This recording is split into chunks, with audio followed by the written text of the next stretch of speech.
Yes. Morning, children. How are you all? Hope you all are doing good. All right, तो बच्चों आज हम correlative conjunctions करने वाले हैं। तो हम लोग हमारा स्क्रीन शेयर करेंगे और हम पढ़ेंगे हमारा कोरिलेटिव कंजंक्शंस। ऑल राइट, तो बच्चों how did you revise your coordinating conjunctions? Yes, तो हमने देखा था कोरिलेटिव कंजंक्शन जो है प्रिसिशन जॉइंट्स हैं। क्या है? precision joints for creating elegant balanced connection with paired elements, right? तो हमने ये देखा था कि correlative conjunctions जो है precision joints है, और ये subordinating coordinating conjunctions भी हमने पढ़ लिया था। तो ये जो कंजंक्शंस है हमेशा क्या होते हैं, पेयर्स में ही आते हैं, यानी कि कॉमन पेयर्स जो हैं उनके, जो कोरिलेटिव कंजंक्शंस हैं पेयर्स में ही आते हैं। जैसे कि for more elegant and balance design architects use precision joints. Correlative conjunctions are pairs of conjunctions that work together to connect two grammatical equal and balanced element in the sentence. Okay? तो हमने पढ़ा था कि जो correlative conjunctions है वो भी coordinating conjunctions के जैसा, यानी कि इक्वल ग्रामेटिकल रैंक्स को ही कनेक्ट करता है, राइट? और जो है वो हमेशा पेयर्स में ही आते हैं। ओके ना? तो फिर हमने क्या देखा था कि ये पेयर्स हैं either or neither or nor, both and not only but also whether और ये जो है कंजंक्शंस हमारे हैं करके हमने देखे थे। और क्या देखा था हमने, तो ये कहाँ पर इस्तेमाल करें हम? Okay, where do we exactly put them, this is what we are going to see. So हम कोऑर्डिनेटिंग कंजंक्शंस क्या करते हैं, कहाँ पर इस्तेमाल करें करके ही हम देखने वाले हैं।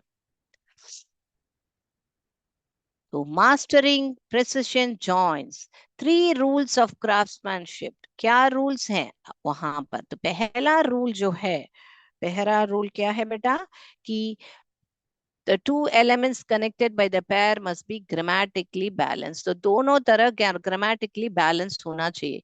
She lost only her money but also she lost her cell phone। She lost not only her money but also her cell phone। तो ये दो सेंटेंस है, इसमें से ये ही करेक्ट है, बिकॉज यहाँ पर देखिए बेटा, but also she lost her cell phone ऐसे बोलने की जरूरत नहीं है। यहाँ पर she lost not only her money but also her cell phone. तो you saw the difference, she lost is not repeated over here. Okay, फिर बाद में हमने देखा था, देखने वाले हैं कि rule number 2, the verb agrees with the second subject, यानी कि जो वर्ब है वो अग्री होता है हमारे सेकेंड सब्जेक्ट के साथ। ऐसे बोले तो सेकेंड सब्जेक्ट, तो एक सेंटेंस में दो सब्जेक्ट होंगे, तो दूसरा सब्जेक्ट जो है, यानी जो क्लोजर टू द वर्ब। अभी यहाँ पर मैं उदाहरण से समझाऊंगी, फिर आपको ये डेफिनेशन समझाऊंगी तो आप समझ पाओगे। ओके बेटा, 1 मिनट, 1 मिनट कार्तिक सर।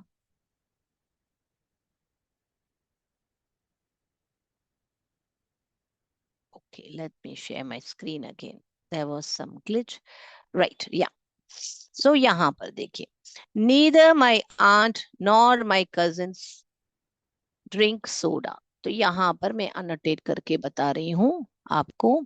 ये देखिए, नीदर माई आंट, तो आंट एक यहाँ पर एक सब्जेक्ट है, और यहाँ पर ये देखिए कजिन्स, कजिन्स एक सब्जेक्ट है।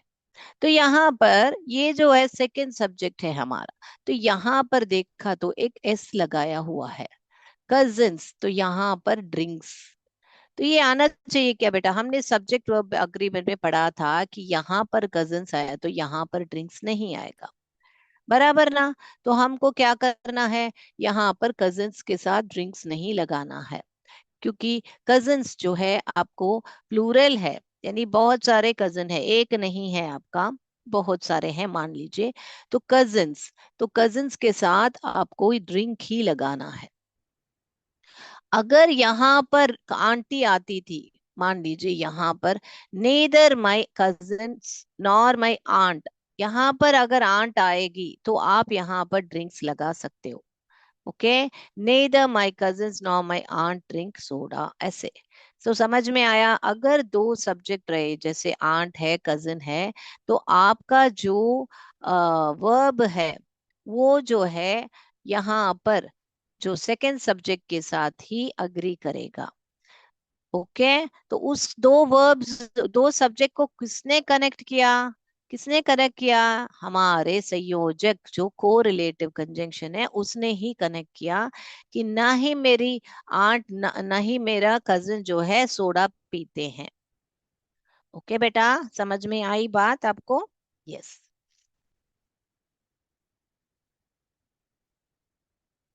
चलिए अगला, तो यहाँ पर अभी ये डेफिनेशन पढ़ेंगे। व्हेन कनेक्टिंग टू सब्जेक्ट्स क्या होता है? The verb must agree with the verb must agree with subject that is closer to it. Okay, तो ये होता है रूल अपना वर्ब का, जो अग्री करने का सब्जेक्ट के साथ। अब ये क्यों यहाँ वर्ब और सब्जेक्ट का क्यों कंजंक्शन में सीख रहे हैं? क्योंकि ये कंजंक्शन ही तो दो वर्ब को दो सब्जेक्ट्स को कनेक्ट कर रहा है, इसीलिए हमको सीखना पड़ रहा है, वापस रिकैप करना पड़ रहा है। ओके, तो ये रूल नंबर 2 है। अगला फिर हम देखेंगे rule number 3। Avoid double negatives, यानी कि ऑलरेडी ये जो नेदर और नॉर जो है नेगेटिव ही बताता है। क्या बताता है? नेगेटिव ही बताता। तो उसके साथ में एक और नॉर नहीं डालना है। जैसे I didn't receive neither a card nor a gift. I receive neither a card nor a gift. Okay, right. यहाँ पर देखिए, I receive neither, neither a card nor a gift. तो ये जो है नेदर आने के वजह से यहाँ पर I receive neither a card nor a gift, यहाँ पर नॉर लगा है। यहाँ पर देखिए डिड नॉट लगाया है, यानी कि नॉट लगाने की जरूरत ही नहीं है यहाँ पर, क्योंकि नेदर जो है ऑलरेडी एक नेगेटिव से है। तो यहाँ पर नेगेटिव्स, अवॉइड डबल नेगेटिव्स, इसीलिए बोल रहे हैं आपको कि यहाँ पर आपको नेगेटिव्स जो है डबल अवॉइड करने हैं। Okay, do not use another negative word like not और did not in the class, आपको यूज करने की जरूरत नहीं है। अगला, तो हमने देखा था स्ट्रक्चर, इंटीग्रिटी, ये जो कोऑर्डिनेटिंग कंजंक्शन का हमको पता है पहले ही, पंक्चुएशन और सबऑर्डिनेटिंग का भी पता है। तो कोरिलेटिव का पंक्चुएशन कैसा है? कोऑर्डिनेटिंग कंजंक्शन जो फैन बॉयज है, use the comma when joining two independent clauses. हमको पता है कि जब कभी भी दो इंडिपेंडेंट क्लॉसेस को हम कनेक्ट करते हैं तो हमको कमा उस कोऑर्डिनेटिंग कंजंक्शन के पहले लगाना होता है। जैसे कि यहाँ पर he studies hard, but his brother doesn't care about school।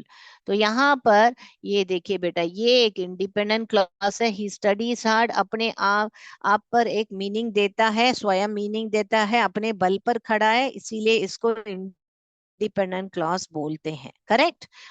यहां से देखिए, his brother doesn't care about the school, यानी उसका ब्रदर जो है स्कूल के बारे में केयर नहीं करता है, वो भी अपने आप पर एक बल पर खड़ा है, तो ये भी एक इंडिपेंडेंट क्लॉज है। तो यहाँ पर एक इंडिपेंडेंट क्लॉज आईसी लिख रही हूँ इंडिपेंडेंट क्लॉज के लिए। इंडिपेंडेंट क्लॉज को मेन क्लॉज भी कहते हैं, हमने पढ़ा है। यहाँ पर एक इंडिपेंडेंट क्लॉज, उन दोनों को जोड़ा है हमारे ये कोऑर्डिनेटिंग कंजंक्शन ने, जो ये बट है और यहाँ पर है बी फॉर बट। ओके, और कमा जरूर यहाँ पर हम लगाएंगे, क्योंकि दो इंडिपेंडेंट क्लॉसेस को जोड़ा है।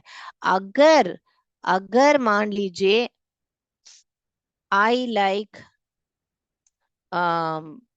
पूरी, या I like puris and rotis. तो यहाँ पर एंड जोड़ा, तो यहाँ पर कमा लगाने की जरूरत नहीं है, क्योंकि यहाँ पर दो शब्दों को जोड़ा है, दो सेंटेंस को नहीं जोड़ा है। ओके, दो इंडिपेंडेंट क्लॉसेस को नहीं जोड़ा है, इसीलिए यहाँ पर एंड कमा लगाने की जरूरत नहीं है। ओके, राइट, तो समझ गया डिफरेंस बेटा।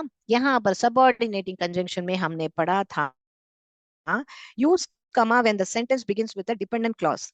If I have time, I will make cookies. तो हमने देखा था if I have time, I will make cookies. Subordinate में हमने देखा था ऑलरेडी कि यहाँ पर हमको यहाँ इफ पहले आया है, यानी रॉबिन जो है पहले आया है, रॉबिन पहले आया, तो कमा हम यहाँ पर जरूर लगाएंगे।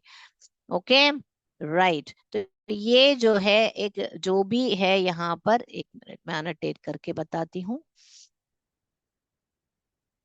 यहाँ ये इफ जो है सबऑर्डिनेटिंग कंजंक्शन है, और उसके साथ जो आने वाला है सबऑर्डिनेटिंग सबऑर्डिनेट क्लॉज है, सबऑर्डिनेट क्लॉज है। और सबऑर्डिनेट क्लॉज हमेशा किससे शुरू होता है? सबऑर्डिनेटिंग कंजंक्शन के साथ, ये भी हमने पढ़ा था। और ये जो है हमारा जो बैटमैन, या मेन क्लॉज कहो या इंडिपेंडेंट क्लॉज को मेन क्लॉज कहो, या इंडिपेंडेंट क्लॉज कहो या बैटमैन कहो, सब एक ही नाम है। ओके बेटा, तो हमने देखा कैसे सबऑर्डिनेटिंग का कंजंक्शन का एक इंडिपेंडेंट क्लॉज या सबऑर्डिनेट क्लॉज कह लो, क्या भी कह लो, इंडिपेंडेंट डिपेंडेंट क्लॉज, एक डिपेंडेंट क्लॉज को एक मेन क्लॉज के साथ जोड़ता है। ओके, तो कोरिलेटिव कंजंक्शन क्या करता है बेटा? कोरिलेटिव कंजंक्शन जो है, जब दो पेयर्स में आता है, हमने ये देखा था पहले, और इसको कमा है ना, नॉट नीडेड, जरूरत ही नहीं है कमा लगाने की। Okay, the pair separates long complex sentences. जब तक जब तक आपको बहुत बड़े बड़े बड़े कॉम्प्लेक्स सेंटेंस नहीं होते हैं, आपको कमा लगाने की जरूरत ही नहीं पड़ती है।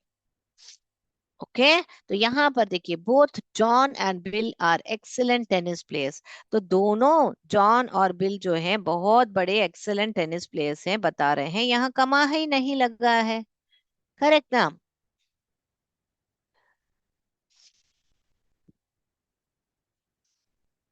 ये देखिए, तो ये जो है कोऑर्डिनेटिंग कंजंक्शन है, ये सबऑर्डिनेटिंग, ये कोरिलेटिव कंजंक्शंस हैं। तो हमने ये ही जो ही मैंने अभी ड्रॉ करके बताया था आपको। तो ईदर और ये क्या है? ये जो है प्रेजेंट करता है दो चॉइसेस। अगर आपके पास जब भी दो चॉइसेस हो और आपको उनमें से चुनना पड़ता है, या उसमें से एक सही है, तो आप इसको उपयोग कर सकते हो ईदर और को। ओके, और उसका स्ट्रक्चर है ईदर ऑप्शन वन और। इसका स्ट्रक्चर का मतलब है, इसका स्ट्रक्चर का क्या मतलब है, यानी यहाँ पर देखिए, ये ईदर, ये एक टाइम यहाँ पर ईदर से शुरू किया है। ऑप्शन वन क्या है? वन है, या तो आप होमवर्क अभी खत्म कर सकते हो, ये ऑप्शन वन है। उसका जोड़ जोड़ यानी पैर है, इधर का पैर है। और ऑप्शन टू क्या है बेटा? You stay back after school, यानी आपको स्कूल के बाद आप वहां रह सकते हो। ओके, तो ये हुआ आपका ऑप्शन टू। और यहाँ पर दूसरा क्या कंजक्शन है? यहाँ पर वी कैन ट्रैवल, यहाँ पर इधर के साथ शुरू नहीं हुआ है। हम ट्रैवल कर सकते हैं बस या ट्रेन, ये ऑप्शन वन है, ये ऑप्शन वन है, और ये ऑप्शन टू है। तो उसको जोड़ा गया है ईदर और के साथ। ओके, राइट, अगला हम देख रहे हैं, you can either come to temple, और आपको क्या है? With me or stay at home. तो टेम्पल आ सकते हो, या तो या ये एक टेम्पल वन, एक वन ऑप्शन है, या तो घर में रह सकते हो, ऑप्शन टू है। उसको जोड़ा गया है ये पैर इधर। आप यहाँ पर इधर लिख के यहाँ पर नॉर लिखोगे तो वो गलत होगा बेटा, that will be wrong. Okay, you should not mix up the pairs, this is wrong. इधर का और ये हो गया, इधर भी बोल सकते हैं आइधर भी बोल सकते हैं, दोनों प्रोनाउंसिएशन करेक्ट है बेटा।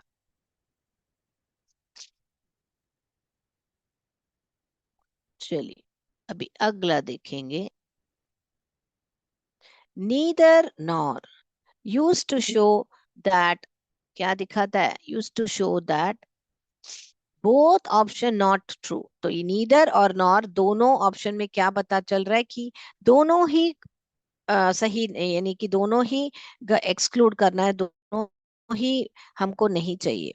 ओके, या नहीं करना है या नहीं पसंद है, आपको जो भी बोलना है क्रिया, आप उस एक्शन को बोल के वो दोनों ऑप्शन को हमको नहीं करना है या नहीं पसंद है आपको, तो सेंटेंस के द्वारा समझेंगे। तो इसका स्ट्रक्चर कैसे है, neither option one nor option two. तो नीदर रिया, तो ये हमने यहाँ पर वापस अनोटेट करके देखना है। नीदर या ऑप्शन वन यहाँ Riya, nor option two Ankit was present today। तो यहाँ पर neither Riya nor Ankit was present today। तो दोनों ही प्रेजेंट नहीं थे, यानी कि उपस्थित नहीं थे क्लास में, हमको वो ही बता रहे हैं यहाँ पर। ओके बेटा, तो नीदर और नॉर को ये स्ट्रक्चर है, ऑप्शन वन यहाँ पर रिया है, ऑप्शन टू जो है अंकित है, दोनों ही क्या नहीं थे, प्रेजेंट नहीं थे। He likes neither coffee not T, जो ये ऑप्शन वन है ये ऑप्शन टू है, तो दोनों ही पसंद नहीं है किसको, ही यानी यहाँ पर कोई भी लड़का हो सकता है। Neither the book nor the pen belongs to me, यानी कि ये बुक जो है या ये पेन जो है दोनों ही मुझे मेरा नहीं है, नहीं बिलोंग्स टू मी यानी मेरा नहीं है। ओके, सो यहाँ पर देखिए, ध्यान दीजिए, तो ये ऑप्शन वन है, को नीदर और नॉर के जोड़ा है, उसके बाद में अपने क्या क्रिया बोलना है, कि बिलोंग्स टू मी बोलना है या प्रेजेंट टुडे बोलना है या लाइक बोलना है, आप कैसे भी सेंटेंस फ्रेज कर सकते हो। ओके बेटा, क्लियर। सो नीदर नेदर भी बोल सकते हैं, नीदर भी बोल सकते हैं, दोनों प्रोनाउंसिएशन करेक्ट है बेटा। तो यहाँ पर एक्सक्लूड बोनो, तो ये बोथ और एंड क्या करता है, हमको पता है एंड यानी पहले ही कोऑर्डिनेटिंग कंजंक्शन में कि दोनों को जोड़ता है, तो यही करता है both, used to include two things together. तो बोथ और एंड दोनों को साथ में लाता है, जैसे कि हमारा एंड जो है दोनों को साथ में लाता है। तो ये किसका स्ट्रक्चर कैसा है, both plus noun pronoun adjective verb and plus same form, यानी कि नाउन हो सकता है या एडजेक्टिव हो सकता है या क्रिया हो सकता है, तो ये सेम यहाँ पर भी आना चाहिए, सेम फॉर्म। नाउन यहाँ पर आया तो यहाँ पर भी नाउन, यहाँ प्रोनाउन आया तो यहाँ पर भी प्रोनाउन, क्योंकि हमने पढ़ा है कोरिलेटिव कंजंक्शन जो है इक्वल ग्रामेटिकल रैंक को ही जोड़ता है बेटा। She is both intelligent and hardworking. So both intelligent and hardworking.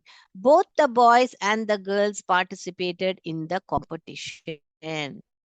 I like both reading and painting. तो मुझे रीडिंग भी पसंद है और पेंटिंग भी पसंद है। तो यहाँ पर देखिए बेटा, दोनों ही पसंद है करके बोल रहे हैं, इसीलिए जो दोनों को जोड़ा गया है रीडिंग और पेंटिंग को, यहाँ पर बॉयज और गर्ल्स दोनों को जोड़ा गया है, किस बात के लिए, पार्टिसिपेट भाग लेने के लिए उस प्रतियोगिता में, यानी कंपटीशन में भाग लेने के लिए दोनों ही थे करके, both the boys and the girls participated in the competition. दूसरा भी, नॉट ओनली बट ऑल्सो, तो नॉट ओनली बट ऑल्सो क्या बताता है बेटा, यूज्ड टू ऐड एक्स्ट्रा और surprising information. Not only but also क्या बताता है बेटा, हमको बताता है कि सरप्राइजिंग इंफॉर्मेशन को ऐड करता है, जैसे कि not only item, item action, item माने यहाँ पर क्या, कि आप लोग कौन सा एक्शन या कोई वस्तु जो थिंग्स है वहां पर दिखना है, बट ऑल्सो आपका कोई भी थिंग है या एक्शन है। तो यहाँ पर सेंटेंस कैसे फॉर्म होना है बेटा हमको? शी इज, यहाँ पर ये स्ट्रक्चर जो है, नॉट ओनली, एक्शन क्या है यहाँ पर? A good singer. A good singer यानी कि जो भी आपको बताना हो, सिंगर है या डांसर है, she is not only a good singer. और यहाँ पर बट ऑल्सो लिखा हुआ है, फिर यहाँ पर अ ग्रेट डांसर। तो समझ में आया बेटा? She is not only a good dancer but singer, but also a good great dancer. तो हालांकि यानी कि ना ही अच्छी सिंगर है but also a great dancer. He not only completed the work but also helped his friends. तो यहाँ पर उसने सिर्फ अपना काम कंप्लीट नहीं किया, बट उसने अपने फ्रेंड्स की भी मदद की। But also the movie was not only entertaining but also meaningful. यानी मूवी जो है सिर्फ एंटरटेनिंग नहीं थी, बट सिर्फ वो पूरा अर्थ वाला मूवी था, यानी कि मीनिंगफुल भी था करके हमको बताना। तो आप ध्यान दोगे तो ये स्ट्रक्चर को फॉलो किया है इस सारे सेंटेंस में। अगला देखेंगे बेटा, वेदर और। तो वेदर और क्या है? Used to show a choice और डाउट बिटवीन टू थिंग्स। हमको बताता है कि हमको ये चाहिए या वो चाहिए। हमको पता नहीं हो पड़ता है ना कभी हमको क्या चाहिए करके, तब हमको डाउटफुल रहते हैं जब। तो इधर आप कंफ्यूज हो सकते हो बहुत जगह पे कि इधर और तो भी मैडम चॉइस ही तो है, और हम कैसे जाने वेदर? तो वेदर जो है, जब आपको डाउटफुल रहता है दो ऑप्शन के बीच में, use to show a choice और doubt between two option. Structure कैसा रहता है बेटा? वेदर, चॉइस वन और चॉइस टू। तो इसको भी हम मैपिंग करके देखेंगे सेंटेंस के साथ मैच हो रहा है क्या। I don't know, I don't know whether it will rain, ये ही चॉइस वन है। और ये हमारा और जो है हमारा कोरिलेटिव कंजंक्शन है। चॉइस टू क्या है बेटा? It sunny day. Choice two क्या है? सनी डे होगा। ये क्या है? तो हमको पता नहीं है कि वेदर सनी रेनी रहेगा या सनी रहेगा। तो हमको संदेह बोले रेनी होगा या सनी होगा हमारा जो दिन है।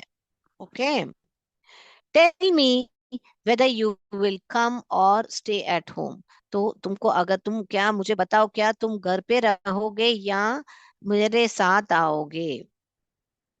तो सेम चॉइस दिया गया है, वेदर यूज किया है और यूज किया है। He asked weather he was ready और नॉट। उसने पूछा कि वो रेडी था या नहीं, यानी किधर चलना था शायद, तो पूछ रहे हैं कि रेडी है कि नहीं करके। ऑल राइट, चलिए।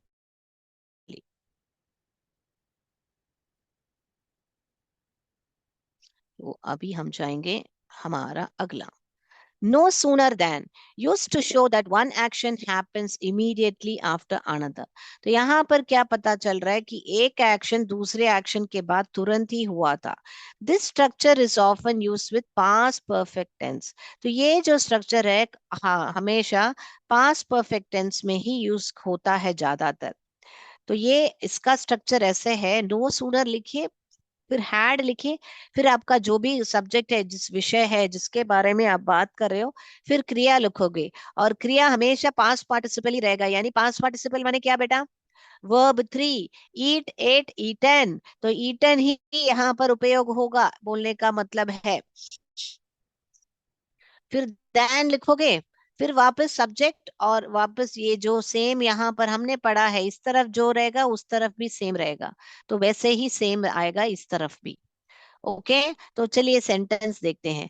No sooner had the bell rung, ring rang rung. तो हमारा हमको पता है, हमने पढ़ा हुआ है वर्ब फॉर्म्स में जब, तो रिंग जो है फर्स्ट फॉर्म है, रैंग जो है सेकंड फॉर्म है, रंग जो है थर्ड फॉर्म है। तो हमको पता है यहाँ पर रैंग होता है, जी टाइप हो गया। चलिए, तो ये हमको पता है, रिंग रैंग रंग, इसमें ये ही है पार्ट्स पार्टिसिपल, यानी रंग जो है थर्ड फॉर्म है, इसीलिए यहाँ पर हमने रंग लिखा है। देखिए, no sooner had the bell rung than the students rushed out. Okay. No sooner had she finished her homework than she went to play. Right? तो हमको ये भी पता चला कि हमको पास पार्टिसिपल ही यहाँ पर उपयोग करना है। ओके। अगला देखेंगे बेटा हमारा, यहाँ पर देखिए बेटा, No sooner had the train arrived than the passengers got down. Okay? तो हमने देखा है कि यहाँ पर finished, arrived सब जो है third form of verb use हुआ है। राइट? तो चलिए बेटा, अभी हम छोटा सा सो दैट करके हम एक एक्टिविटी करेंगे। used to show result और effect, show the degree, तो यहाँ पर डिग्री बताता है। यहाँ पर जैसे कि so प्लस एडजेक्टिव या एडवर्ब, दैट और रिजल्ट हमारा स्ट्रक्चर है।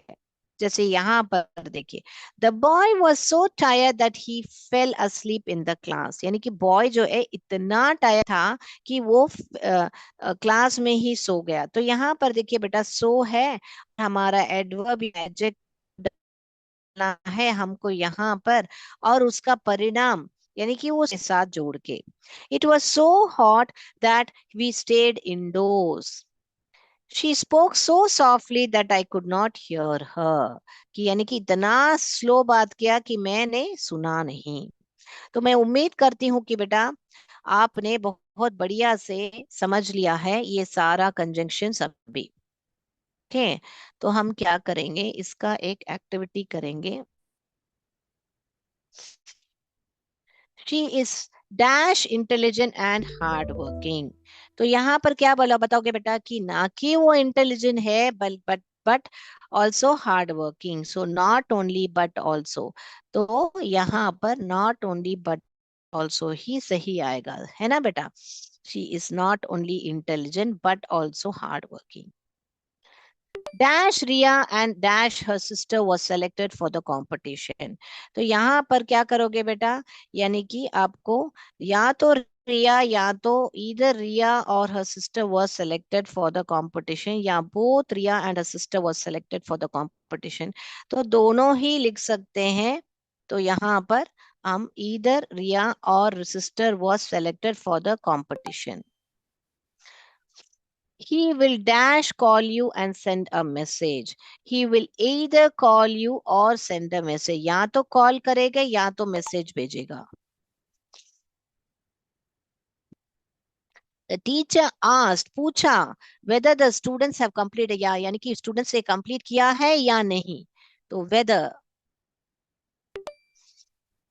ये दूसरा, dash the principal dash the teachers attend the meeting.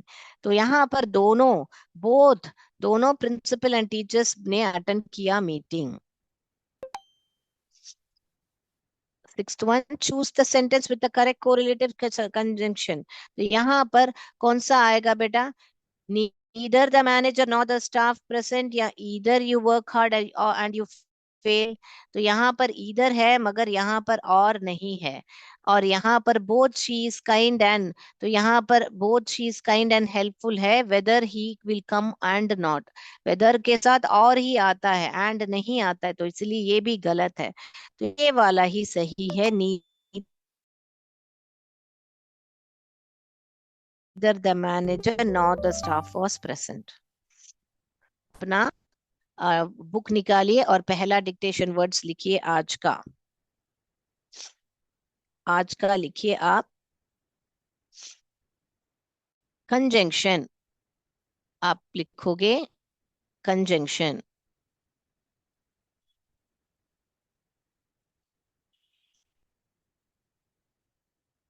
लिखा आपने कंजंक्शन। अगला लिखोगे आप कोरिलेटिव के कोरिलेटिव। उसके बाद में आज भी लिखोगे imaginary.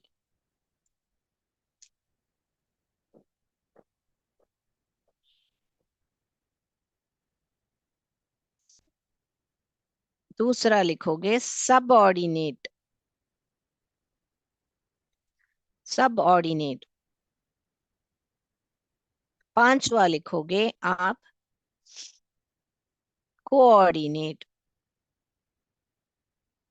Coordinate.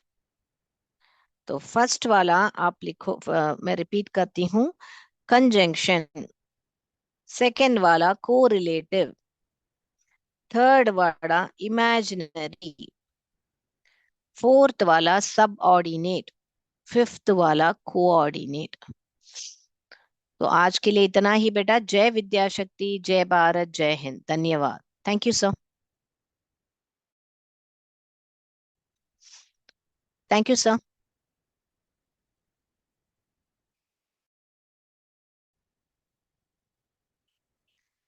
Thank you sir.